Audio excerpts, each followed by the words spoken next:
Сәлеметсіздер ме, құрметті менің алтын оқырмандарым, Ардақтың тігін шеберханасына қош келдіңіздер.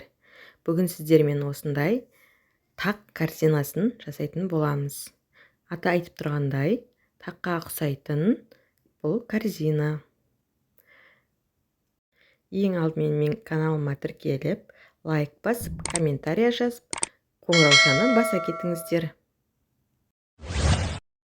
Бұл корзинаны тіккен кезде ешқандай мебельный степлер пайдаланған жоқым, тек қана тігіп шықтым. Өзі арзанға шықты, үйдегі бар заттармен тіктім. Сіздер де тігіп көріңіздер менімен бірге.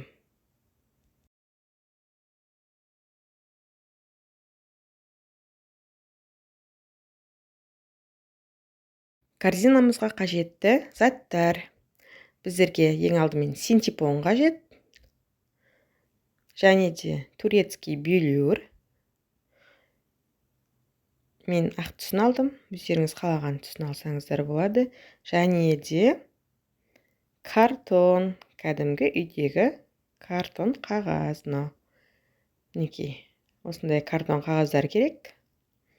Мынау үлкен картон, анау кәдімгі 4 бұрышты картон, және де осындай картон қиықтары қажет. Бұл не үшін екенін қазір айтатын боламын. Ең алдымен осындай жазық картонды аламыз. Менің жағдайымда ені 32 сантиметр. Сәл ұзындау қылып аламыз. Және де бұдан жаңағы тақымыздың екі жағын істейтін боламыз. Мінекей осындай қылып істейтін боламыз. Мен қазір біреуін істеп болдым, екіншісін сіздерге көрсететін боламын.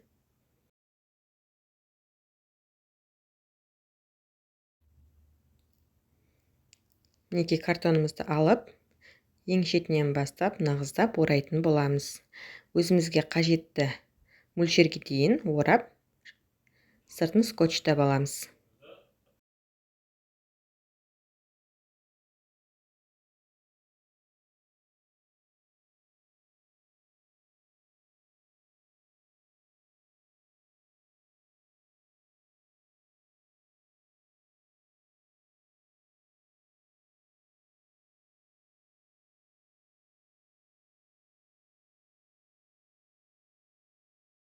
Мінекей, екеуін де жасап алдық. Бірдейлігін тексеріп жатырмын.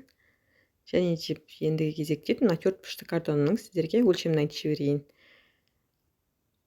Ұзындығынан 40 сантиметр, ені 30 сантиметр, биіктігі 15 сантиметр. Келесі картонымыз біздің арқа тұсымыз. Тағымыздың арқа тұсы. Осыған өзіміздің қажет мөлшерде узорымызды сызып кесіп аламыз. Мінекей мен өлшеп жатырмын. Мына жерде камераға түспей қалыпты. Камерамды өзгерттім. Сызу үшін бірінші ортасын тауып аламыз. Сол ортаның екінші ортасын табамыз қазір. Ортасын тауып алып, өзіме қажетті орынға қойып жатырмын дөңгелек жасау үшін. Екі жағындағы дөңгелекті мінекей қолымда бар заттарменен дөңгелек жасауға тырысып жатырмын. Сіздер де өздеріңіз қалаған көлемді алып жасайсыздар. Мінекей сызып алдық және қиып аламыз. Ендігі кезекте осы қиылған, оралған картондарымызды синтепонмен қаптайтын боламыз. Менде бұл жерде синтепоным бірлік синтепон. Өздеріңіз қалаған мөлшерде аласыздар. Бірлік дегеніміз оның қалыңдығы. Өзіме қажетті мөлшерлерді қиып алып жатырмын. Мінекей дөңгелекке екеуін қиып алдым, екі дөңгелекке.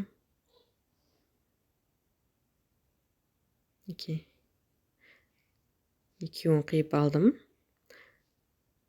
Және де осындай менде мынадай қалың жіп бар. Бұл ішінен көрінбейтін болғасын, қалың жіппен жақсы ұстау үшін тігіп жатырмын. Сіздер машина жіпті 4 қабаттап тіксеңіздер болады. Дәл видеодағыдай тігіп шығасыздар.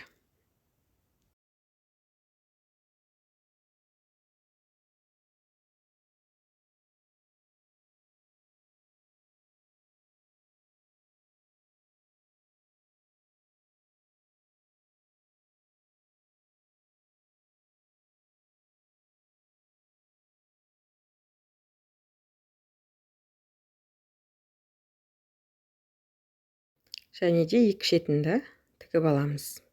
Дәл осылай екі дөңгелегімізді де тігіп шығатын боламыз.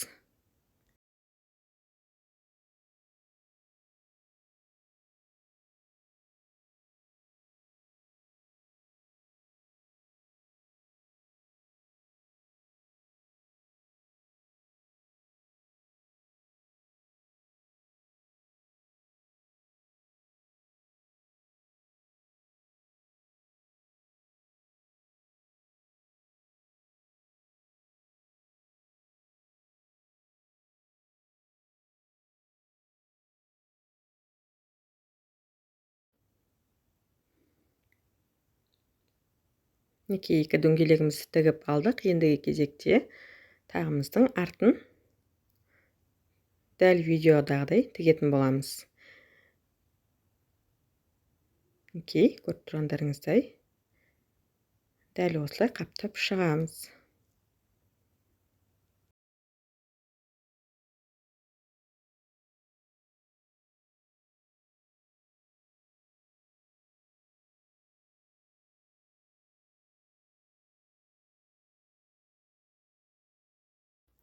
Бәрі түсінікті болу үшін мен бастан аяқ түсіріп сіздерге анық қылып көрсеттім.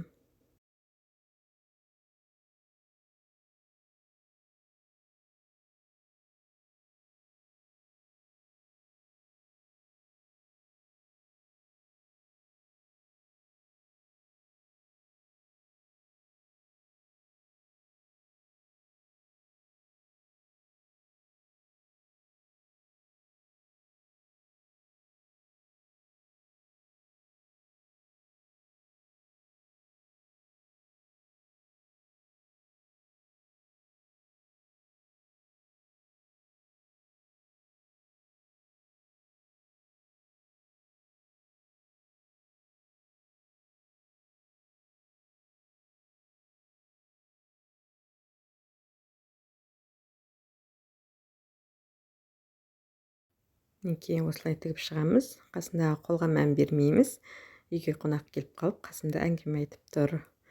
Камераны байқамай қалған. Және де мына жерде мына жіпті не үшін байлап жатыр десеңіздер, бұл жаңағы екі бұрышымызды шығарып тұру үшін байланып жатыр. Дәл видеодағыдай өстіп байласаңыздар болады. Көріп тұрғандарыңыздай екі ойығын кәдімгідей шығарып тұрады.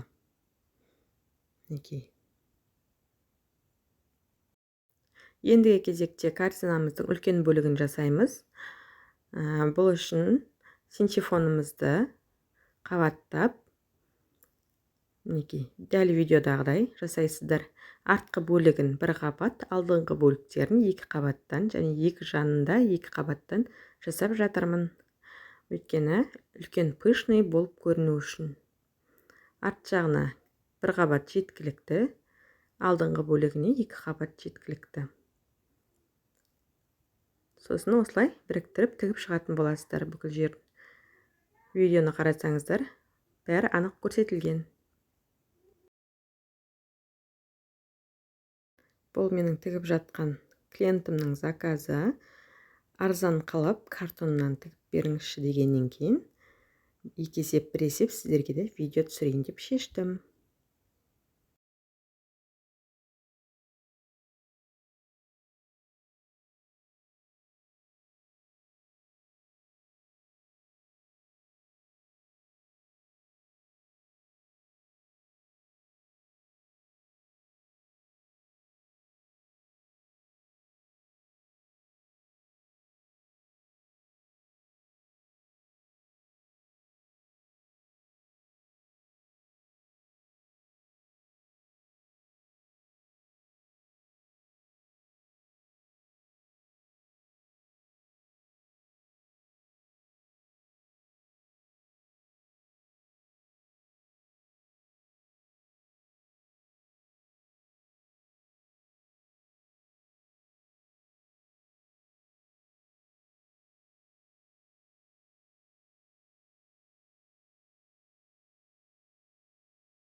Мінекей тігіп болдық. Ендігі кезекте осы қапталған корзина бөлшектерін турецкий бүйілермен қаптайтын боламыз. Ол үшін біз осы турецкий бүйілерімізді әр бөлшекке келтіріп қиып аламыз. Бірінші мінекей осы бөлшегімізді сызып аламыз. Және де осы сызық бойынша тігіп шығатын боламыз бұны. Екінші бөлігіміз, екі дөңгелегімізді мінекей келтіріп, жанына тігіске орын қалдырып, қиып аламыз. Мінекей сіздерге көрсетіп жатырмын. Дәл осылай жасайтын боласыздар. Мына үлкен бөлшегінде дәл айналдырып өлшеп аламыз. Және де екі жағына шамалы мата қалдырамыз, где-то 15-20-дан. Артығы болса қиып тастайсыздар. Мінекей көлемін өздеріңіз де байқап тұрған шығарсыздар. Мінекей тігіп болдық. Ендігі кезекте осыны оң қаратып, ішінен дөңгелегімізді салатын боламыз.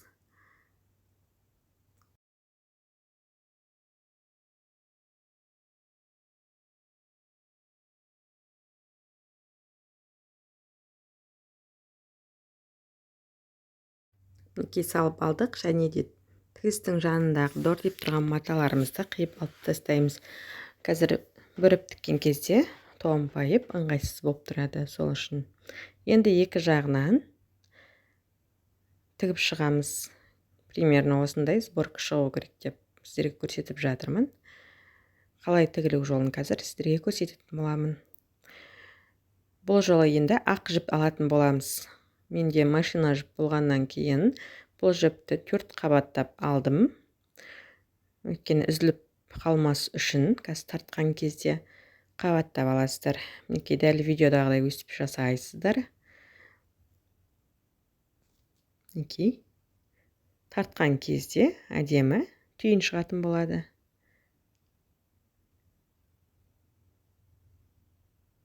Мінекей әдемі болып шыға келді. Енді осыны бекітіп, қатты қылып тігеміз.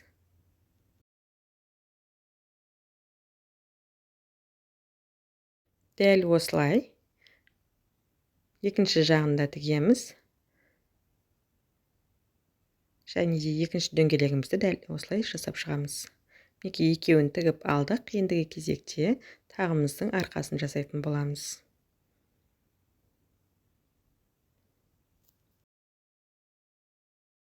Мінекей жаңа сызған бойынша тігіп шықтық. Енді осының артық маталарын қиып алып тастаймыз.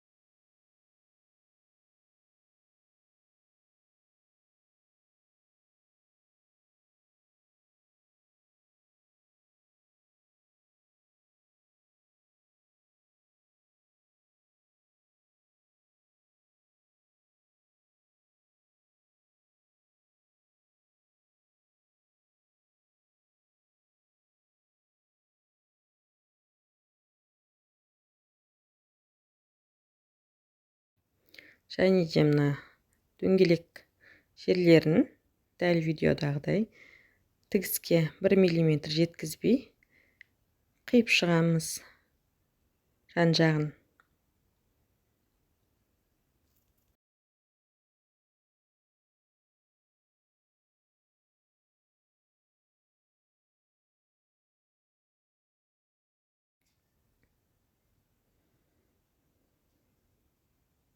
Мінекей оң қаратып аламыз. Енді осының ішіне картон бөлшегімізді салатын боламыз. Мінекей осыны салып, түп жағын тігіп тастайтын боламыз.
мінекей тігіп алдық. Ендігі кезекте үлкен бөлшегімізді тігетін боламыз. Мінекей белюр матамыздың бір шетін тігіп алдық. Енді осы матамызды жаңағы үлкен бөлшегімізге кигізетін боламыз. Осы бөлшекке мінекей тігістің артына жіберіп кигізіп шығамыз. Және де тігу жолын сіздерге көрсетемін. Ең бірінші түп жағын тігетін боламыз.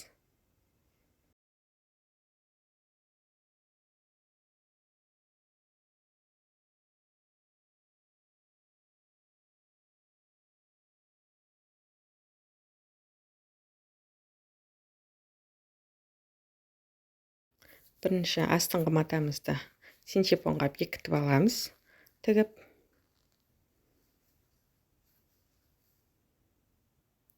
ашылып кетпес үшін.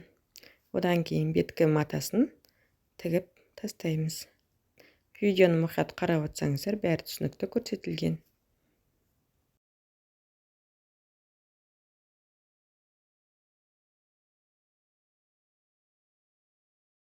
Егер менің видеом қызықты әрі сіздерге ұнап жатса, маған тіркеліп, лайк басып, комментария жаза кетіңіздер. Және де қоңыраушаны басуды ұмытпаңыз.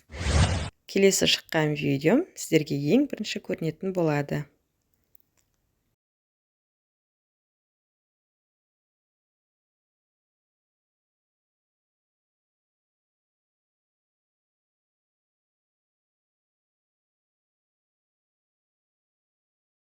Енді міне беткі матамызды тігіп шығамыз.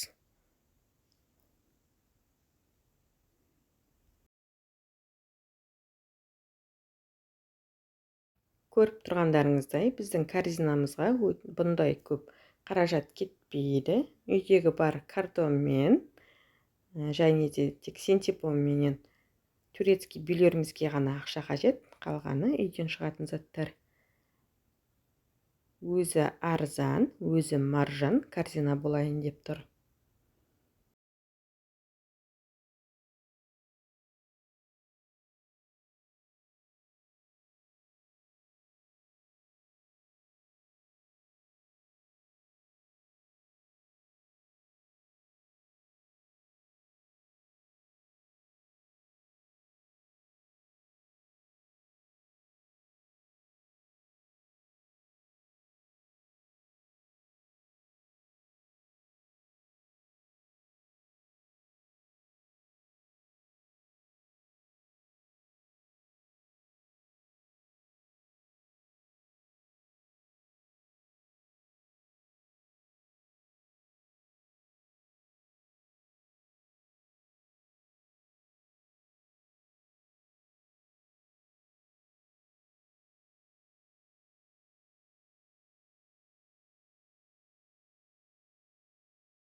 Мінекей төменгі бөлшегімізді тігіп алдық. Енді матамызды тартыңқырап, ішіне қарай бүктейтін боламыз. Бүктелу жолында сіздерге асықпай көрсетіп жатырмын.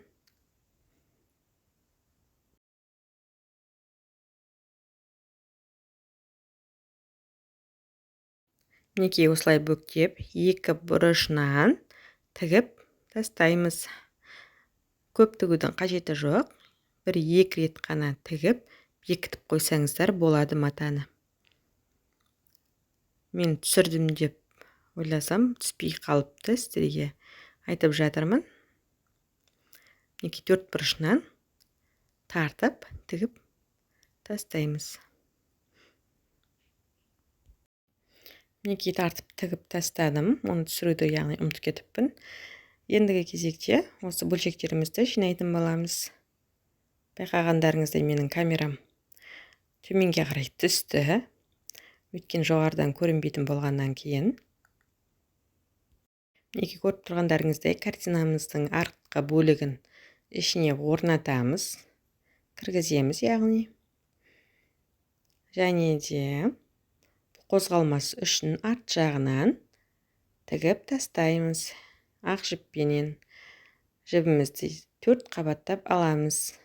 Сіздерде ақ қалың жіп болса, қабаттаудың қажеті жоқ. Менде машина жіп болғаннан кейін қабаттап алдым.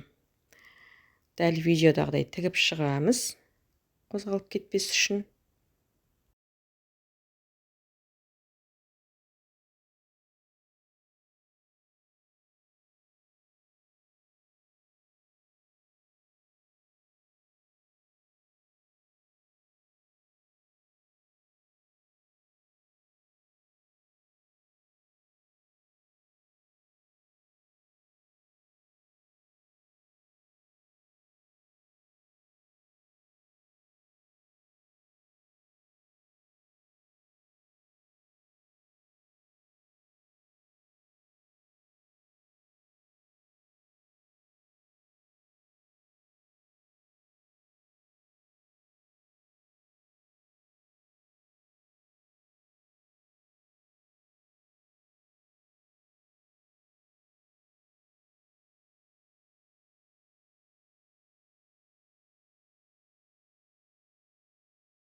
Мінекей тігіп болдым. Ендігі кезекте осы картинамыздың ішін жауып тұру үшін бір картонды өлшеп алып, соған бір матаны қаптап тігіп алдым. Мінекей осындай қылып тігіп алдым. Енді осыны осы картинамыздың ішіне орнататын боламыз. Яғни ішіне салатын боламыз. Мінекей ішіне салған кезде қап-қатты болып тұра қалады.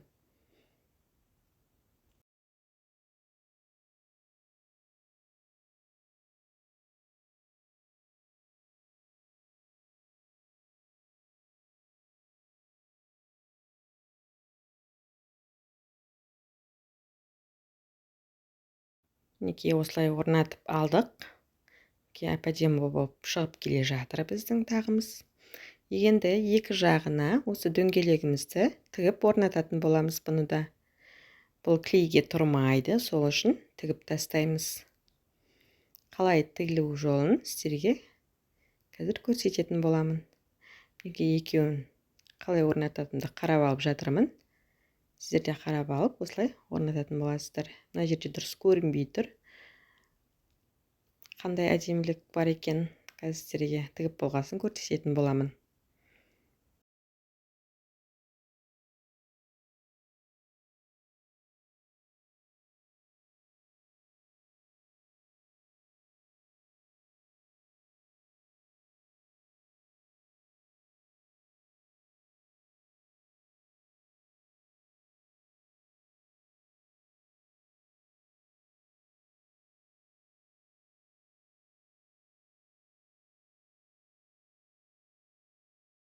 Мінекей артқы бөлігін тігіп сіздерге көрсетіп жатырмын.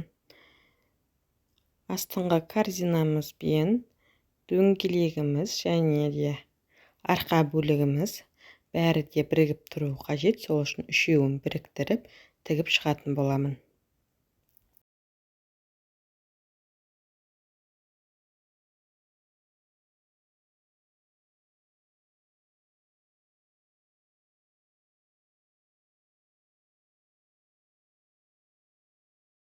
Мінекей дәл осылай үшеуін біріктіріп шығатын боламыз. Артқы бөлігін, арқасын, дөңгелегін және астыңғы корзинасын үшеуін біріктіріп шығатын боламыз. Ал алдыңғы жағынан дөңгелек пен астыңғы корзинаның біріктіретін боламыз. Дөңгелектің астыңғы жағыменен корзинамызды. Дәл осылай екінші дөңгелегімізді де біріктіріп шығамыз. Тіккен кезде қолдарыңызды абайлаңыздар. Мінекей біздің тақ картинамыз дайын. Бұл жаңағы айтқанымдай клиентімнің заказы. әртүрлі тастарын өзім қадап аламын дегеннен кейін дәл осылай тапсыратын боламыз. Сіздер өздеріңіз қалауыңызша әртүрлі тастармен көмкерсеңіздер болады. Егер менің видеом ұнаған болса, маған тіркеліп, лайк басып, комментарий жазуды ұмытпаңыздар. Сау, саламатта болыңыздар.